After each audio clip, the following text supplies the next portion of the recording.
اسلام بڑا شائستگی کا، تہذیب کا، معتدل اور خوبصورت دین ہے۔ انسانی زندگی میں کوئی شخص کوئی بھی کام کرتا ہو، لیکن اگر وہ کام بے ترتیب ہو، بے ڈھنگ ہو، غیر منظم ہو، تو اس کام کا سارا حسن ضائع ہو جاتا ہے۔ اسلام یہ چاہتا ہے کہ ہر کام ترتیب سے کیا جائے، مرتب کر کے کیا جائے، منظم انداز سے کیا جائے۔ انسان اپنی زندگی میں عبادت سے لے کر تجارت تک اپنی زندگی کے ہر شعبے میں نظم و ضبط کا مظاہرہ کرے۔ اگر چیزیں نظم و ضبط سے ہٹ جاتی ہیں، قاعدے سے ہٹ جاتی ہیں، تو کوئی بھی کام ہونے کے باوجود بھی لطف نہیں دیتا، فائدہ مند نہیں ہوتا۔ ہم یہ دیکھتے ہیں کہ مسلمانوں نے بہت ساری چیزوں کو بے ترتیب کر لیا ہے۔ ہماری زندگیوں میں ہر چیز ہے، نظم و ضبط نہیں ہے، وقت کی پابندی نہیں ہے، وقت کی قدر نہیں ہے۔ روزمرہ کے معاملات کے اندر ہم اپنے معاملات کو ترتیب سے نہیں چلاتے۔ کبھی کوئی کام کرتے ہیں تو اسے کیے ہی جاتے ہیں، اعتدال سے ہٹ جاتے ہیں، اور پھر اسی کام کو اس طرح چھوڑ دیتے ہیں کہ جیسے کبھی کوئی لینا دینا ہی نہیں تھا۔ اس سے انسان ایک بھرپور زندگی نہیں گزار سکتا، وہ وقتی اور جذباتی فیصلوں کا قائل ہو جاتا ہے۔ اس کی زندگی کے اندر ہر چیز ایک مخصوص وقت کے لیے اور ایک مخصوص ٹائم کے لیے آتی ہے، اور ایک مخصوص ٹائم کے لیے وہ چیز وہاں سے رخصت ہو جاتی ہے۔ اس میں کوئی شک نہیں کہ ہم انسان ہیں، ہمارے اندر کمزوریاں ہیں، باوجود کوشش کے بڑی جگہوں پہ غلطیاں، سستیاں، کمزوریاں رہ جاتی ہیں۔ لیکن کچھ لوگ اپنے ذہن سے کوئی منصوبہ بندی کرنا ہی نہیں چاہتے۔ ہو جائے گا، اللہ کرم کرے گا، اللہ بڑا مہربان ہے، بھئی یہ ساری باتیں ٹھیک ہیں، لیکن اسی کریم رب نے کہا ہے صبح اٹھو، اسی کریم رب نے کہا ہے کہ وقت پر نیند پوری کرو، اسی کریم رب نے کہا ہے کہ ان الصلاۃ کانت علی المؤمنین کتابا موقوتا، فرمایا بے شک نماز مسلمانوں پر مقررہ وقت پر فرض ہے۔ اسے اپنی ترتیب سے، وقت کے حساب سے تم نے ادا کرنا ہے۔ یہ نہیں ہو سکتا کہ تم کہو جی میری آنکھ 9 بجے کھلتی ہے تو میں فجر 9 بجے پڑھوں گا، اس کا ٹائم 6 بجے ہے تو تمہیں 6 بجے ہی فجر پڑھنی پڑے گی۔ اپنے مقررہ وقت پر چیزیں جب تک نہیں رہیں گی تب تک رضا الہی کا حصول بھی ممکن نہیں ہوتا۔ ہم چونکہ غیر منظم زندگی گزارتے ہیں، بے ترتیب زندگی گزارتے ہیں، تو اس لیے بہت سارے کام جو کرنے کی ہم پوزیشن میں بھی ہوتے ہیں وہ کام بھی ہم سے ہو نہیں پاتے۔ ایک تو بہت سارا مسئلہ لوگوں کا یہ ہے کہ کل کر لیں گے، انشاءاللہ ہو جائے گا، آپ دعا کریں ہو جائے گا، آپ فکر نہ کریں ہو جائے گا۔ اس کا معنی کوئی نہیں نا، اس کا مطلب کوئی نہیں۔ آپ کیا کہہ رہے ہیں؟ آپ کہیں میں نے شروع کر دیا ہے، آپ دعا کریں۔ آپ یہ کہیں کہ میں نے پوری کوششیں لگا دی ہیں، آپ اچھی امید رکھیں اللہ سے، لیکن آپ سٹارٹ ہی نہیں کر رہے اور آپ کہہ رہے ہیں دعا کریں، یہ کیسے ہوگا؟ جب تک نظم و ضبط کا، آداب کا، حدود کا، قاعدے قانون کا پورا خیال ہی نہ رکھا جائے۔ حضرت سید فیض الحسن شاہ صاحب رحمۃ اللہ تعالیٰ علیہ فرماتے ہیں کہ ایک خاتون بڑی عجلت پسند تھی، جلد باز تھی، تو اس کا شوہر اس کی ان چیزوں سے بڑا پریشان تھا، جلدی میں آدھا کام کرتی تھی، آدھا کام خراب کر دیتی تھی، تو اکثر آ کے کہتی تھی دعا کریں بڑا مارتا ہے۔ اگرچہ اس کا مارنا پھر بھی درست نہیں تھا، لیکن وہ دیہاتوں میں آپ کو پتہ ہے نا، بعض لوگ بڑی جہالت کا مظاہرہ کرتے ہیں، اس قدر زیادہ شدت کے ساتھ تکلیف دیتے ہیں کہ جو بالکل نازیبا ہو جاتی ہے۔ ایک دن اس نے آ کے کہا کہ پیر صاحب کوئی سمجھاؤ، بڑا ماردہ ہے۔ تو آپ نے فرمایا تو سنا ہے بڑی جلد باز ہے، کام نظم و ضبط سے نہیں کرتی۔ کہنے لگی جی دیکھیں جی کیا نظم و ضبط اور کیا معاملہ، کل اس نے مجھے کہا دال پکا دو تو میں نے اس میں گھی بھی ڈالا ہے، مرچیں بھی ڈالی ہیں، پیاز بھی ڈالا ہے، لہسن بھی ڈالا ہے، ہلدی بھی ڈالی ہے، بس ذرا جلدی میں نے دال ہی تو نہیں ڈالی۔ تو اب یہ کو مارنے والی بات ہے؟ ہر شے ہے، ایک شے ہی نہیں۔ ہمارے ہاں بہت سارے لوگ ایسے ہیں جو جلدی میں اصل کو ہی بھول جاتے ہیں۔ وہ کہتے ہیں باقی میں نے سارے کیے، کوئی رہ تو نہیں نہ گیا، سارے کیے، ایک ہی نہیں نہ کیا، اور بھائی جو اصل تھا وہ تو رہ گیا۔ نظم و ضبط، قاعدہ، قانون، جب تک ہم ہمارے اپنے اندر، میں دوستوں سے کہہ رہا تھا پھر کہتا ہوں، میرے اسا فرمایا کرتے تھے جو والد تہجد نہ پڑھے اس کے بچے فجر نہیں پڑھتے۔ والد کو جب تک وہ سحری میں سجدہ ریز نہیں دیکھیں گے اتنی دیر تک آپ ان سے 1.5-2 گھنٹے پہلے اٹھیں گے تو پھر وہ اٹھیں گے۔ لیکن اگر کہا جائے کہ پتر میں تھکیاں تو تم مسیتے جا، تو یہ ہو سکتا نہیں کہ وہ جائے، کیونکہ ہماری زندگی سے نظم و ضبط بچے سیکھیں گے، ہمارے ماحول سے وہ محنت کو، مشقت کو، کوشش کو وہ سیکھیں گے۔ اگر ہم اپنے ماحول میں نظم و ضبط نہیں لائیں گے تو آنے والی نسل کے اندر نظم و ضبط منتقل ہو سکتا، تو اس کے منتقل کرنے کے لیے ضروری ہے کہ پہلے ہماری زندگی کے اندر نظم و ضبط۔ آپ دیکھیں شریعت اسلامیہ نے ہر کام کا نظم و ضبط بنایا ہے۔ نماز اللہ کی عبادت ہے نا، بستر سے اٹھ کر سیدھا مسجد میں آ کے جہاں آپ کا جی چاہے نماز پڑھنے کی اجازت نہیں ہے۔ آپ اٹھیں، آپ کا لباس پاک ہونا چاہیے، آپ نے وضو کیا ہوا ہو، آپ کو سمت قبلہ کا پتہ ہو، آپ کا منہ کعبہ شریف کی طرف ہو، جس جگہ آپ نے نماز پڑھنی ہے وہ جگہ پاک ہو، آپ کا لباس پاک ہو، وقت کا تعین ہو، نماز کے آداب آپ کو آتے ہوں، آپ بیت اللہ شریف کی طرف رخ کریں گے، کانوں تک ہاتھ اٹھائیں گے، آپ ان ہاتھوں کو منظم طریقے سے باندھیں گے، وقت پر رکوع کریں گے، رکوع میں کمر سیدھی ہونی چاہیے۔ آپ رکوع سے اٹھیں گے تو ایسے نہیں کہ کوئی بات نہیں اللہ قبول کر لے گا، جب تک آپ کی کمر پوری ٹھیک نہیں ہوتی رکوع سے اٹھتے وقت آپ کی نماز مکمل نہیں ہوتی۔ آپ سجدے میں جائیں گے تو پیشانی جمنی چاہیے، ناک جمنی چاہیے، آپ کے پاؤں کی انگلیاں زمین پر لگنی چاہیے۔ آپ جب تک پوری ترتیب سے نماز نہیں پڑھتے، رب کی عبادت ہے نا، کریم بھی بڑا ہے نا، مہربان بھی بڑا ہے نا، غفور بھی بڑا ہے، لیکن اگر مرتب طریقے سے نہ پڑھو تو وہ تو نماز قبول نہیں کرتا۔ نبی پاک صلی اللہ تعالیٰ علیہ وسلم کے سامنے آ کے ایک شخص نے نماز پڑھی، عبادت کی ہے، آیا ہے، جھکا ہے، لیکن عبادت بھی بے ترتیب بھی نہیں، بے ڈھنگی نہیں، غیر مرتب نہیں، غیر منظم نہیں، ایسے نہیں کہ جیسے مرضی کر لی۔ اس نے آ کے نماز پڑھی تو حضور نے اس کو دیکھا اور نبی پاک علیہ السلام نے فرمایا تیری نماز نہیں ہوئی، دوبارہ پڑھ۔ اس نے دوبارہ پڑھی۔ یہاں تو لوگ ناراض ہو جاتے ہیں۔ ایک دفعہ طالب علمی کی بات ہے، میں ایک جگہ نماز کے لیے وضو کر رہا تھا تو ایک صاحب نے وضو کیا، بڑی جلدی میں آئے اور جلدی میں وضو کیا تو ان کا ایک ٹخنا خشک رہ گیا۔ تو میں نے ان کی خدمت میں بڑی، چونکہ بزرگ تھے، بڑے تھے مجھ سے، میں نے بڑی عرض کی، میں نے کہا وہ آپ کو خیال نہیں رہا، آپ کا ٹخنا خشک ہے۔ وہ کہتے ہیں مولوی وہ لنگن نہ دے آجے، دیکھیں کو لنگ نہ جائے، تو سو قبول کرنی کہ اللہ نے۔ میں نے ان سے کہا آپ کیا کام کرتے ہیں؟ کہنے لگا میں کپڑا بیچتا ہوں۔ تو میں نے کہا اگر آپ کا 1000 روپے والا گاز کپڑا ہو تو کوئی شخص کہ کوئی عرض نہیں، چل مہربانی کر 300 کا دے دیتے ہو؟ کہنے لگا نہیں جی ترتیب سے ہی بات چلے گی۔ تو میں نے کہا یہ بھی ذرا ترتیب سے ہی چلے گی، اللہ نے کہا ہے کہ اس طرح کر کے پڑھو تو پھر میں قبول کروں گا، تو اگر وہ رستہ ہی آپ نے اختیار نہیں کیا۔ نبی پاک علیہ السلام کے سامنے اس نے نماز پڑھی، حضور کے سامنے، نبی پاک رحمت للعالمین ہے نا، حضور سے زیادہ کو پیار کرنے والا تو نہیں نا۔ نبی پاک نے تو نہیں فرمایا چل میرے سامنے پڑھی ہے تیری قبول ہی قبول ہے، حضور نے فرمایا تیری نماز نہیں ہوئی، دوبارہ پڑھ۔ اس نے دوبارہ پڑھی، حضور نے فرمایا تیری نماز نہیں ہوئی، دوبارہ پڑھ۔ اس نے 12 پڑھی، 3 دفعہ پڑھی، پھر حضور کی بارگاہ میں آیا تو نبی پاک علیہ السلام نے فرمایا جب تو رکوع کرے تو صحیح کر کے رکوع کر، جب تو سجدہ کرے تو صحیح کر کے سجدہ کر، اور جب تو قیام میں کھڑا ہو تو ایک منظم طریقے سے کھڑا ہو۔ فرمایا اس اعتدال، اس نظم و ضبط سے، اس ترتیب سے نماز پڑھ، امید ہے خدا کے فضل پر کہ وہ تیری عبادت کو قبول فرمائے گا۔ نظم و ضبط ہی نہیں ہے۔ رمضان شریف کا روزہ بڑا مہربان ہے نا اللہ، اپنے بندوں کو کسی قسم کی کسی مشقت میں مالک ڈالتا نہیں، لا یکلف اللہ نفسا الا وسعہا۔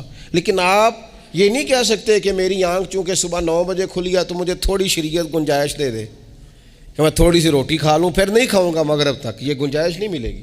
نظم و ضبط ہے، ترتیب ہے، اس کا قاعدہ ہے، اس کے اصول ہے، اس کا ضابطہ ہے۔ سحری میں اٹھیں گے آپ، اگر آپ کی آنکھ نہیں کھلی ہے تو آپ کی اجازت چلی گئی، وقت ختم ہو گیا۔ آپ بے ترتیب ہوئے، آپ غافل ہوئے، آپ نے کیوں لمبی نیند کی، آپ کیوں وقت پہ نہیں اٹھے؟ زکوٰۃ ہے، آپ کو ٹائم دیا گیا ہے کہ اضافی رقم آپ کے پاس ہو، آپ کے اخراجات سے زیادہ ہو، کس منظم طریقے سے زکوٰۃ فرض کی گئی ہے، اور یہ وہ نظم و ضبط ہے جس سے بندے کو تکلیف نہیں ہوتی. یعنی آپ کی ضروریات سے زیادہ مال ہو، اس مال کی قیمت 7.5 تولے سونے کے برابر یا 52.5 تولے چاندی تک پہنچ جائے، پھر وہ کل پہنچی ہے تو آج زکوٰۃ فرض نہیں، اس پر سال گزر جائے، پھر بھی وہ سارا نہیں دینا، اس میں سے 2.5% دینا. نظم و ضبط سے اللہ تعالیٰ نے توفیق دی نا جب بیت اللہ شریف کا حج کرنے کی. تو میں واپس آیا تو مجھے ایک طالب علم نے پوچھا، اس نے کہا کہ اس کا خیال تھا چونکہ اللہ کے فضل سے ہم خانقاہی لوگ ہیں تو بعض لوگوں کا خیال ہوتا ہے کہ شاید کوئی بہت انوکھی بات اور انفرادی بات ملے گی، تو خانقاہ شریف میں یا طریقت میں یا اہل تصوف میں باتیں انوکھی نہیں ہیں، باتیں روٹین کی ہیں. بس وہ یہ کہتے ہیں کہ ذرا ان کو درد سے ان پر عمل کرو، اپنے دل میں اس کا نفاذ کرو، روح میں اتارو. تو مجھے کہنے لگے آپ نے الحمدللہ حج کر لیا. تو میں نے کہا میں نے حج کیا ہے تو میں نے یہ رزلٹ نکالا ہے کہ حج بندے کو نظم و ضبط سکھاتا ہے، مرتب کرتا ہے انسان کی زندگی کو. آپ کو 8 ذی الحج کی زور پڑنی ہے، آپ کو ہر صورت میں مینا میں، آپ کو 9 کو ہر صورت زوال سے قبل عرفات میں آپ کو زوال کا وقت میں وہاں پہنچنا چاہیے، آپ کو کچھ نہ کچھ ٹائم وہاں گزارنا ہے. ایک منظم ترتیب ہے کہ مغرب کے وقت نکل آؤ، وہاں آپ نے نماز نہیں پڑھنی، آپ آ کے عرفات سے نکلیں، مغرب عشاء کی نمازیں مزدلفہ میں پڑھیں. آپ کو 10 کی صبح کو جا کے کنکر مارنے ہیں، آپ یہ نہیں کہہ سکتے کہ میں جناب 2 دن پہلے یہ کام ختم کر لوں. مقررہ ٹائم پہ جو 9 ذی الحج کو میدان عرفات میں نہیں جائے گا اس کا حج ہو سکتا، کیونکہ یہ ایک نظم و ضبط ہے، دین نے قاعدہ بنایا ہے. قاعدے کے بغیر آپ یہ کام کر سکتے؟ میں مصروف ہوں جی، مجھے سفر کرنا ہے، میں نے قربانی کرنی ہے تو 10 کو نہیں کر سکتا، میں 8 کو کر کے چلا جاؤں تو جاؤ، اللہ قبول ہی نہیں کرتا. قربانی اپنے ٹائم پہ مقررہ وقت پر. نظم و ضبط پوری عبادات اسلامیہ میں آپ دیکھ لیں، نظم و ضبط ہے، اصول ہے، قاعدہ ضابطہ ہے. وہ ہمارے یہاں کچھ لوگ نا درویشی کی بنیاد پر بھی جہالت پھیلاتے ہیں، وہ کہتے ہیں جی اسی درویش لوگ ہیں جی، ہم کسی نظم و ضبط کے قائل نہیں. اس کا کیا معنی ہوا جی؟ وہ درویش تو تنظیمیں نہیں چلاتے، تو درویش کیا چلاتے ہیں؟ جہالت چلاتے ہیں. درویش ہی تو تنظیم چلا سکتا ہے، درویش ہی تو ادارہ چلا سکتا ہے، درویش ہی تو ایک منظم سلسلہ تعلیم آگے لے جا سکتا ہے، چونکہ اس کی زندگی میں نظم و ضبط ہوتا ہے، اس کی زندگی ایک پورے قاعدے کے مطابق مرتب ہوتی ہے، اس کی زندگی میں ٹائم ٹیبل پوری ترتیب سے ہوتا ہے. تو یاد رکھیے گا کہ نظم و ضبط ایک حسن ہے. آپ دیکھیے شریعت اسلامیہ کس طرح سے ہماری تربیت کرتی ہے. شریعت تو کہتی ہے باقی ساری چیزیں تو ایک طرف رہ گئیں، کسی کے گھر بھی جانا ہے تو نظم و ضبط سے جانا ہے. آپ کے بھائی کا گھر ہے، آپ کے دوست کا گھر ہے، آپ کا قریبی تعلق ہے، بغیر اجازت جا سکتے ہیں؟ دین نظم سکھاتا ہے. قرآن مجید فرقان حمید نے کہا یا ایھا الذین آمنوا لا تدخلوا بیوتا غیر بیوتکم حتی تستأنسوا وتسلموا علی اہلھا.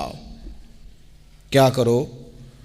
اگر کسی کے گھر جاؤ نا تو پہلے جا کے اجازت لو. یا ایھا الذین آمنوا، اے ایمان والو. کن سے کہا؟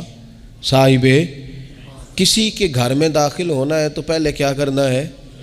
اجازت لینی ہے. اہل خانہ کو سلام کرنا ہے، اور اگر وہ اجازت نہ دیں تو پھر ان کے گھر میں داخل ہے. نبی پاک علیہ السلام 3 دفعہ دستک دیتے تھے، اجازت نہیں ملتی تھی تو لوٹ آتے تھے. جھگڑا کیا ہے؟ یہاں عام لوگ ناراض ہو جاتے ہیں، کہتے ہیں میں ملنے گیا سا جی تو مینوں ٹائم ملیا سی، آپ کے ٹائم کا نہیں میں نے خیال کیا. جب تک آپ نظم و ضبط نہیں سمجھتے، ترتیب نہیں سمجھتے. آپ دیکھیں نا نبی پاک صلی اللہ تعالی علیہ وسلم کے گھر کھانا تھا صحابہ کا، صحابہ نے کھانا کھا لیا. بہت سارے لوگ ایسے ہوتے ہیں جو کھانا کھانے کے بعد بیٹھ جاتے ہیں، شادیوں پہ، بیاہ پہ آپ دیکھتے ہیں گپ شپ لگنے لگتی ہے، وہ دیر تک بیٹھے رہتے ہیں. تو وہاں بھی کچھ لوگ بیٹھ گئے، کوئی اچھی گفتگو، کوئی دین کی، کوئی خیر کی بات ہونے لگی. نبی پاک علیہ السلام 2-3 دفعہ تشریف لائے، ان کو دیکھا. یا ایھا الذین آمنوا لا ترفعوا اصواتکم فوق صوت النبی ولا تجہروا لہ بالقول. نبی پاک صلی اللہ تعالی علیہ وآلہ وسلم کی بارگاہ میں تو آواز اونچی نہیں کرنی، تم نے اس طرح چلا کر بات نہیں کرنی، اس طرح لوگ آپس میں کرتے ہیں. دھیما لب و لہجہ، یا ایھا الذین آمنوا لا تقولوا رائنا وقولوا انظرنا، لفظوں کے چناؤ میں احتیاط کرنی۔ وہ دیر تک بیٹھے رہے، بات چیت ہو رہی ہے، حضور دو ایک دفعہ آئے واپس چلے گئے، اللہ تعالیٰ نے قرآن نازل کر دیا، فرمایا میرے محبوب کو تکلیف دیتے ہو؟ جب کھانا کھا چکو تو اٹھو، اب جاؤ، ختم ہو گئی دعوت، ٹائم مکمل ہوا، اب کوئی کام کرنے دو۔ میرے عزیز، اپنی زندگی میں یہ ماحول بنائیں، ان چیزوں کو لے کر کے آئیں جو چیزیں ہمارے لیے ضروری ہیں۔ اگر ہم یہ کام نہیں کریں گے تو پھر زندگی میں یا تو ہمارا وجود کسی کے لیے اذیت کا باعث بنے گا، تکلیف کا باعث بنے گا، یا ہمارا لب و لہجہ اس طرح کا ہو جائے گا کہ ہم باوجود محنت کے اس کا کوئی نتیجہ نکال سکیں گے۔ محنت ہو رہی ہے لیکن نظم و ضبط سے نہیں ہو رہی، بے ترتیب ہو رہی ہے، بے تکی ہو رہی ہے، تو بجائے زیادہ مشقت کے نتیجہ تھوڑا آئے گا۔ اس لیے نظم و ضبط اپنی زندگی میں، قاعدہ قانون۔ میرے رسول پاک علیہ الصلاۃ والسلام نہ لوگوں کو قانون توڑنے سے منع کرتے، حضور علیہ الصلاۃ والسلام لوگوں کو اطاعت امیر کا حکم دیتے، امیر کی فرما برداری کی بات سناتے، فرماتے اگر تمہارے اوپر نک کٹا حبشی غلام بھی امیر بنا دیا جائے جو کتاب اللہ کے مطابق تمہیں حکم دے، تو اللہ کے محبوب فرماتے ہیں اس کی بات بھی سننا اور اس کی فرما برداری بھی کرنا، پیچھے نہ ہٹنا۔ تم یہ نہ دیکھنا کہ یار یہ تو نک کٹا حبشی غلام ہے اور میں تو معاذ اللہ اس سے بہتر ہوں، اس کی فرما برداری کرنا۔ اس لیے کہ نظم و ضبط قائم رہتا ہے جب لوگ قانون کی پابندی کرتے ہیں، اور جب قانون کی پابندی نہیں ہوتی، جہاں قیام عدل نہ ہو وہاں قرار ہو سکتا ہے۔ حضرت عمر جیسے لوگ اگر عدالتوں میں پیش ہو سکتے ہیں، اگر خود رسول پاک علیہ السلام اپنا آپ پیش کرتے ہیں صحابی سے، وہ کہتے ہیں جی آپ نے مجھے چبو دیا ہے صفیں سیدھی کرتے تیر یا نیزہ، تو میں بدلہ لوں گا، تو حضور پیش کرتے ہیں اپنا آپ، حالانکہ وہ تو دور محبت تھا، عرض کی حضور کس نے بدلہ لینا تھا، نہ آپ نے کوئی تکلیف دی تھی، یہ تو وجود چومنے کا بہانہ تھا۔ لیکن نبی کریم علیہ الصلاۃ والسلام نے جو ہمارے سامنے اسوہ رکھا ہے، اس میں یہ ہے کہ یہ نظم اس طرح کا ہونا چاہیے کہ کوئی شخص بھی قاعدے قانون سے بالا تر۔ حضور علیہ السلام نے فرمایا 3 لوگ سفر کریں تو ایک کو امیر بنا لیں، ورنہ بار بار بحث ہوگی، ایک کہے گا یہاں ٹھہرنا ہے، یہاں کھانا کھانا ہے، یہاں نماز پڑھنی ہے، دوسرا کہے گا یہاں۔ 3 سفر کرو تو ایک کو اپنا امیر مان لو۔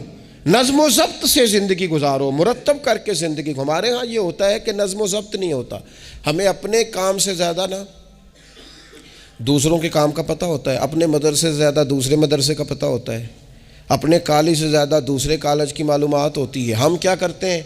ہم اپنے کام سے زیادہ دوسرے کے کام میں ٹانگ اڑاتے ہیں، نظم و ضبط گڑبڑ ہو جاتا ہے، ایک دوسرے کے کام میں مداخلت کرتے ہیں۔ اپنا کام مرتب طریقے سے کیا جائے، جس نظم میں جس جگہ ہمیں ڈیوٹی دی گئی ہے ہم اس ڈیوٹی کے پابند ہیں، ہم اس کو پورے غور سے کریں، پوری توجہ سے کریں، پورے انہماک کے ساتھ کریں۔ اپنے کام پر ہم جب تک توجہ دیتے ہیں تو کام ٹھیک رہتا ہے۔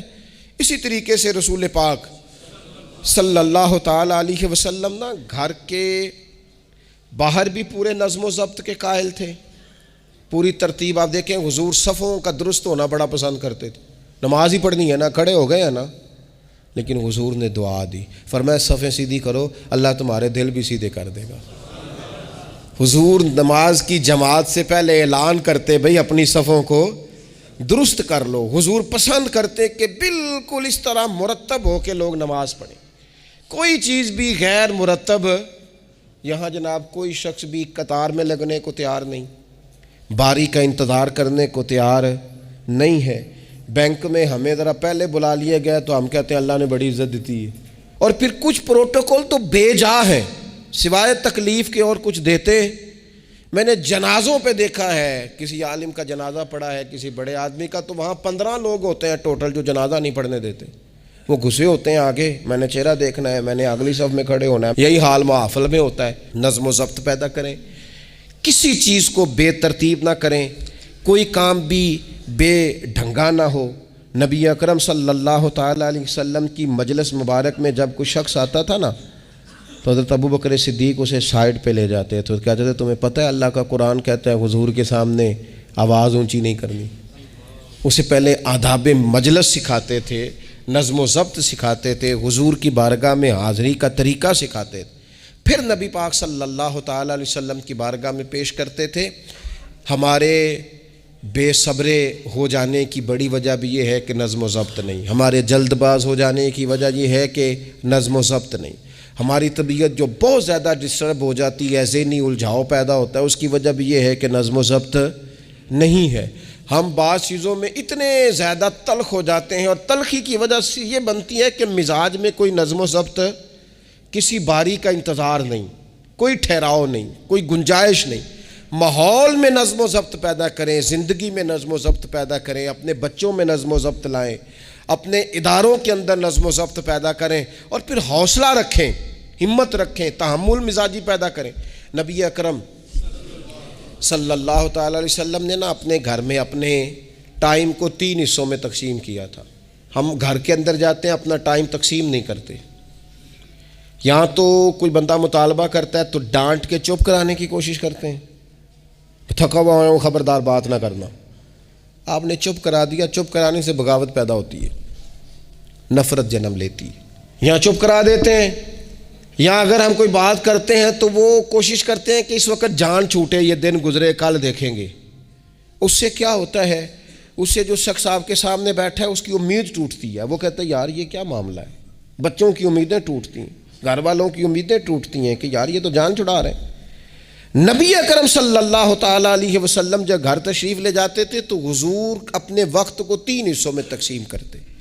ایک حصہ پورا ٹائم رسول پاک گھر والوں کو دیتے، ان کی بات سنتے، بلکہ حضرت عائشہ صدیقہ فرماتی ہیں جب تک گھر میں رہتے کوئی نہ کوئی گھر کا کام ہی کرتے رہتے، حضور ٹائم دیتے۔ ایک حصہ یہ، دوسرا حصہ ٹائم کا نبی پاک صلی اللہ تعالیٰ علیہ وسلم نے آرام کے لیے رکھا ہوا تھا۔ حضور آرام کرتے، لیٹتے، باقاعدہ حضور علیہ الصلاۃ والسلام اپنے وجود اطہر کو بستر کے اوپر رکھتے، آرام فرما ہوتے، صحیح معنوں میں آرام کرتے۔ اور تیسرا حصہ نبی پاک علیہ السلام نے عبادت کے لیے رکھا ہوا، گھر والوں کا کام کاج کیا، عشاء ہوئی، آرام کیا، پھر تہجد کا ٹائم ہوا تو حضور عبادت کے لیے اٹھ کے کھڑے ہو گئے۔ یہ گھر کے اندر، مسجد میں نہیں، مسجد کا تو جو عبادت کا ماحول ہے نماز کا وہ الگ ہے، گھر کے اندر اس بات کو اچھی طرح سمجھ لیں کہ گھر کے اندر جب آپ جائیں، اب تو بڑوں کی شکایتیں آنے لگی ہیں، پہلے بچوں کی آتی تھیں، اب تو 50 سال کے آدمی کی شکایت آتی ہے کہ گھر آتے ہی موبائل کھول لیتا ہے، ادھر ادھر دیکھتا ہی نہیں، کوئی سنتا ہی نہیں۔ اس طرح تو ہمارے اپنے ہم سے ٹوٹ جائیں گے، بکھر جائیں گے، ہمارے بچے خدا جانے کیا سوچنے لگیں گے، کسی اور سمت نکل جائیں گے۔ وہ جن کو ہماری باتوں کی، ہماری شفقتوں کی، ہمارے پیار کی، وہ جس پوتے کو، جس چھوٹے بیٹے کو دادا کے والد کے کندھوں پر کھیلنے کی چاہت ہے، وہ تو اس سے محروم رہ جائے گا۔ ہمیں وقت دینا ہے، ان کو ٹائم دینا ہے، اس ٹائم کو مرتب کرنا ہے۔ نبی اکرم سید عالم صلی اللہ تعالیٰ علیہ وآلہ وسلم حتیٰ کہ میدان جنگ میں بھی حضور چیزوں کو مرتب کرتے۔ عرب کے لوگ جب جنگ کرتے تھے تو وہ سمجھتے تھے اسلحہ بڑا ہے، طاقت بڑی ہے، ہم نے کر لینا جو ہمارے جی میں آنا ہے۔ حضور کا طریقہ مبارکہ یہ تھا کہ جنگ میں بھی نظم و ضبط۔ حضور فرماتے قریب دشمن آ جائے تو طاق پہ بلا وجہ تیر نہ چلانا، وہ بالکل سامنے جب تمہیں نظر آ جائے، تمہیں نشانہ سمجھ میں آئے تب تیر چلانا۔ کئی دفعہ فرمایا صرف پتھر کا استعمال کرنا۔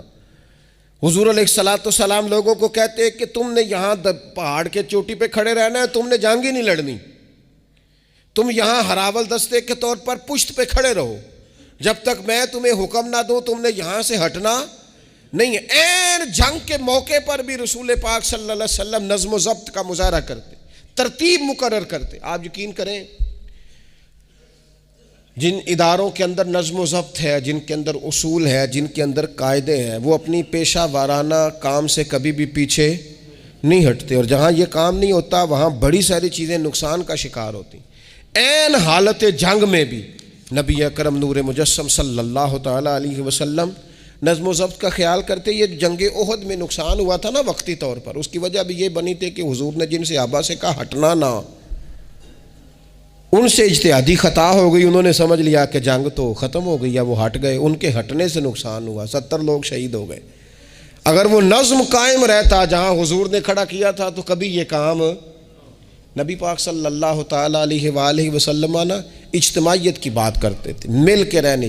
اختلاف رائے ہو جاتا ہے، لیکن ہمارے ہاں لوگ پتہ کیا کرتے ہیں، اندر رہ کے اختلاف نہیں کرتے، چھوڑ کے جا کے اختلاف کرتے ہیں۔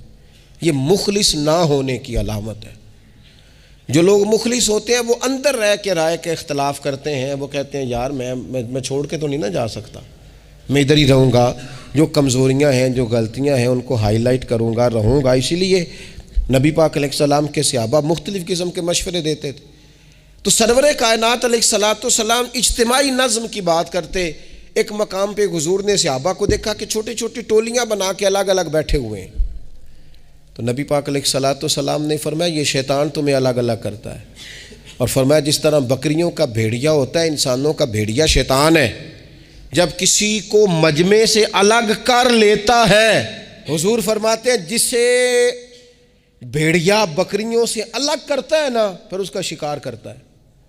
اور شیطان بھی جب تمہیں اجتماعیت سے الگ کر لیتا ہے، در مرشدہ چھڈی نہیں تے ہو جاویں گا روگی، جیڑی بکری اجڑوں وچھڑی او بگیاڑاں جوگی۔ او بگیاڑاں جوگی کھا جائیں گے، پھاڑ ڈالیں گے اسے۔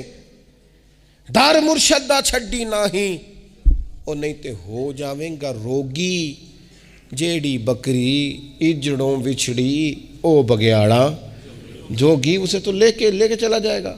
اجڑ پر، اجتماعیت پر کبھی بھی بھیڑیا حملہ، تو حضور صحابہ سے کہتے تھے بیٹھو تو ذرا مل کے بیٹھو، کسی جگہ تم بیٹھو تو اجتماعیت۔ بڑی مشہور حدیث ہے، چند لوگ جمعے میں کھڑے تھے تو حضور نے فرمایا بیٹھ جاؤ الگ الگ۔ بعض لوگ بڑے قائل ہوتے ہیں نا، تھوڑا سا جناب ہم نے ذرا ہٹ کے رہنا ہے، ہم نے تھوڑا سا الگ سے رہنا ہے، تھوڑا سائڈ پہ بیٹھنا ہے، تو حضور پسند نہیں کرتے تھے۔ فرمایا اکٹھے بیٹھو، مجمع کی صورت میں بیٹھو۔ بلکہ حضور علیہ الصلوۃ والسلام نے یہ تو اجتماعی نماز کا حکم دیا نا، فرمایا جس علاقے میں 3 مسلمان بھی بستے ہوں نا، وہ بھی باجماعت نماز پڑھیں۔